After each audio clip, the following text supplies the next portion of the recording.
கிறிஸ்துவுக்குள் அருமையான சகோதரனே சகோதரியே, இன்றைய இறைவார்த்தை நிகழ்ச்சிக்கு உங்களை அன்புடன் அழைத்து இந்த வசனத்தை தியானிக்க போகலாம். இந்த நாளில் கர்த்தர் நமக்கு கொடுக்கக்கூடிய இறைவார்த்தையானது 1 கொரிந்தியர் 5ஆம் அதிகாரம் 8வது வசனம்.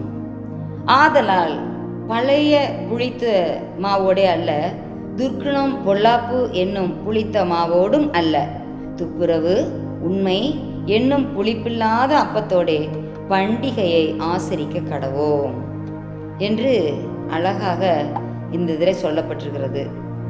இந்த பண்டிகை நாட்கள் என்று சொல்வது ஒவ்வொரு நாளுமே நாம் ஒவ்வொரு நாளும் இரவு நேரத்தில் தூங்கிட்டு அடுத்த நாள் காலையில் நம்ம கண் விழித்து பார்க்கிறோமே பாருங்க, அதே ஒரு பெரிய பண்டிகை தான். ஆண்டவர் எனக்கு ஜீவனை கொடுத்துருக்கிறார்.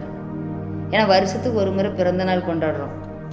ஆனால் ஒவ்வொரு நாளும் நமக்கு புதிய நாளை ஆண்டவர் தந்ததை நினைத்து நினைத்து ஒவ்வொரு நாள்லேயும் நம்ம கொண்டாடணும்.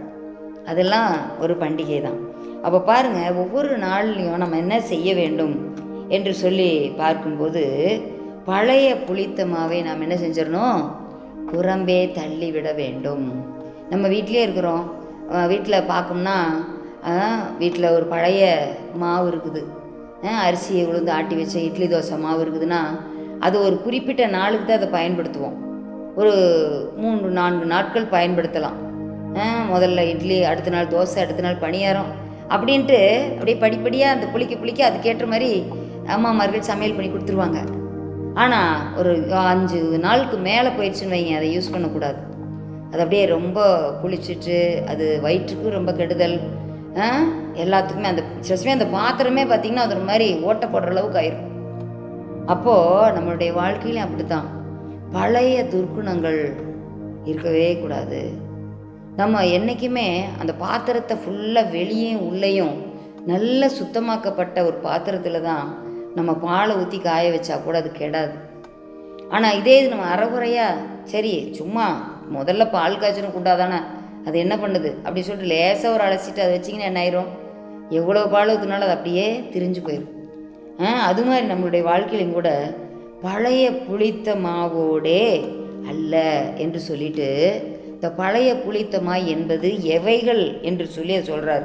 துர்க்குணம் பொல்லாப்பு என்னும் புளித்த மாவோடும் அல்ல அப்படின்னு சொல்கிறார். இதனோட நீங்கள் பண்டிகையை கொண்டாட முடியாது. ஒவ்வொரு நாளும் நம்மளுக்கு செலிப்ரேட்டிங் டேவாக அது இருக்காது. Celebrate the victory of the lord என்று சொல்லி அழகாக பாடுறோம். அப்போ நம்மளுக்கு ஒரு ஒவ்வொரு நாளும் நமக்கு வெற்றியுள்ள ஒரு நல்ல ஒரு செலிப்ரேட்டிங் டேவாக அந்த நாள், இன்றைக்கி எனக்கு சக்ஸஸ்ஃபுல்லாக நான் முடிச்சிட்டேன், என் படிப்பில் சக்ஸஸ், என் வேலையில் சக்ஸஸ், எல்லாவற்றையும் இரவு நேரத்தில் படுக்க போகிறதுக்கு முன்பாக இன்றைக்கெல்லாம் என்னென்னலாம் செஞ்சேன், காலையிலேருந்து இது வரைக்கும் என்னென்னலாம் செஞ்சுருக்கிறேன், ஒவ்வொரு கிளாஸ் டீச்சர்ட்டையும் நான் எப்படிலாம் நல்ல பேர் எடுத்துருக்கிறேன், ப்ரொஃபஸர்ஸ் என்னை எப்படிலாம் என்னை பாராட்டியிருக்கிறாங்க, அருமையான பள்ளிக்கூடத்தில் படிக்கக்கூடிய அருமையான சிறு மாணவ மாணவிகளாக இருந்தாலும் சரி, கல்லூரியில் படிக்கக்கூடிய அருமையான தம்பி தங்கச்சிகளாக இருந்தாலும் சரி, தொழிற்சாலைகளில் வேலை செய்கிறவங்க, பெரிய பெரிய கம்பெனிஸில் வேலை செய்கிற யாராக இருந்தாலும் சரி, இன்றைக்கி நமக்கு கொடுக்கப்பட்ட டார்கெட்டாக நம்ம முடிச்சிருக்கிறோமா அப்படின்னு சொல்லிட்டு ஒவ்வொரு நாளும் நம்ம சீர்தூக்கி பார்க்குறோம். ஐயோ இன்னைக்கு இந்த வேலை பெண்டிங் ஆயிடுச்சு அப்படின்னு சொல்லிட்டு நம்ம கவலையாக இருக்கும். அந்த நாள் இப்போ செலிப்ரேட்டிங்காக இருக்காது.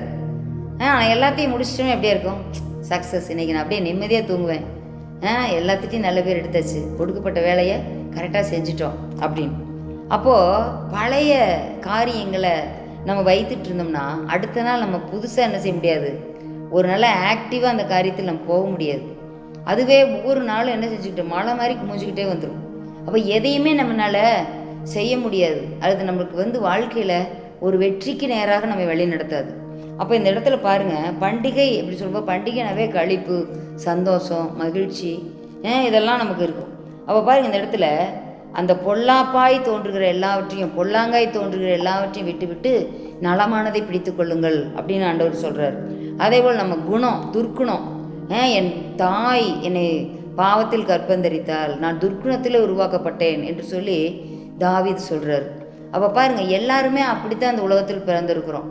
ஆண்டவராகிய இயேசு கிறிஸ்து மாத்திரமே பரிசுத்த பிறப்பாக பரிசுத்த ஆவியினால் அவர் கன்னி மரியாதை உற்பத்தி பிறந்தார். மற்றபடி அனைவருமே என்னது, நம்ம பாவத்தில் தான் உலகத்தில் பிறந்திருக்கிறோம். அப்போ இந்த இடத்துல பாருங்கள், அந்த துர்க்குணம் அவங்க பிறவியிலேருந்தே வருது.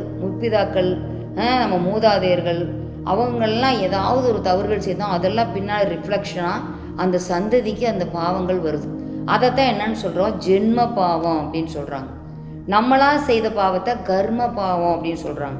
இப்படிப்பட்ட துர்க்குணம் நம்ம விட்டு எடுத்து போடப்படணும், அவையெல்லாம் நம்ம விட்டு நீங்கப்படணும்.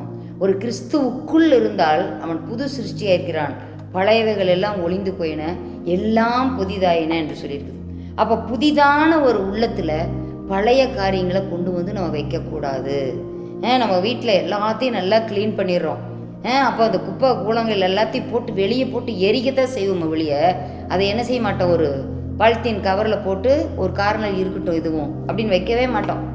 அப்போ இந்த இடத்துல பாருங்கள், அந்த துர்க்குணம் பொல்லாப்பு அவைகளெல்லாம் நம்ம என்ன பண்ணுமோ அதையெல்லாம் விளக்கிடணும்.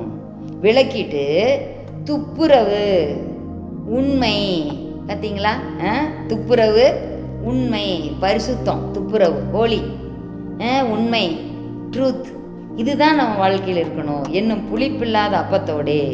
அப்போ நம்மக்கிட்ட ஒரு பரிசுத்த ஹோலி லைஃப் இருக்குதுன்னா அதுதான் jolly life. Holi life is a jolly life. அப்போ உண்மை ட்ரூத்ஃபுல் லைஃப், ஃபெய்த்ஃபுல் லைஃப் அது இருந்துனாவே நம்ம வந்து சக்ஸஸ்ஃபுல் லைஃப் வாழ முடியும். அருமையான சகோதரனே சகோதரியே, இந்த துப்புரவு உண்மை இவைகள்லாம் ஒன்றுக்கொன்று பின்னி பிணைந்த ஒரு காரியம். எங்கே பரிசுத்து இருக்குதோ அங்கே உண்மை வந்துடும், பார்த்தீங்களா. அப்போது அந்த புளிப்பில்லாத அப்பத்தோடே பண்டிகையை ஆசிரியம். அப்பம் என்றால் அது வந்து உண்ணக்கூடியது. என் பிதாவின் சித்தத்தை நான் செய்வதே என்னுடைய போஜனமாக இருக்குதுன்னு சொல்கிறார் ஆண்டவர். அப்போ நம்மளுடைய வாழ்க்கையில் எது போஜனமாக இருக்கணும், துப்புரவு உண்மை என்கிற புளிப்பில்லாத அப்பம். அப்படிப்பட்ட அப்பத்தினால நம்ம திருப்தியான ஒரு வாழ்க்கை, ஆண்டவரை திருப்திப்படுத்தக்கூடிய ஒரு வாழ்க்கை வாழும் போதே அது வந்து உண்மையான ஒரு அப்பமாக நம்ம இருக்கும். அந்த அப்பத்தினால நம்மளுக்கு என்ன கிடைக்கும், சந்தோஷம் கிடைக்குது. அதைத்தான் நம்ம பண்டிகைன்னு சொல்கிறோம். பண்டிகையை ஆசிரிக்க கடவோம். இன்றைக்கி நம்ம ஒரு பண்டிகைனா எல்லா வீடு வாசல் சுத்தம் பண்ணி எல்லாத்தையும் அதெல்லாம் பண்ணி நம்ம நல்லா சுத்தம் பண்ணி புது ஆடை அணிந்து எல்லாமே செய்கிறாங்க. ஆனால் உள்ளம் தூய்மையாக இருக்குதா, இதயம் எப்படி இருக்குது, உன்னுடைய எல்லா விதமான காரியங்களில் எப்படி நீ உண்மையாக இருக்கிற, கெட்ட வார்த்தைகள் வருதா, இதெல்லாம் ஆண்டவர் பார்ப்பார். இப்போ பாருங்க, அந்த மாதிரி எல்லாத்தையும் அந்த உள்புறத்தை சுத்தமாக பண்ணாமல் வெளியில் மட்டும் கழுவி கூட்டி எல்லாம் பண்ணி அவ்வளவும் எல்லாம் அலங்காரமும் பண்ணுவோம்.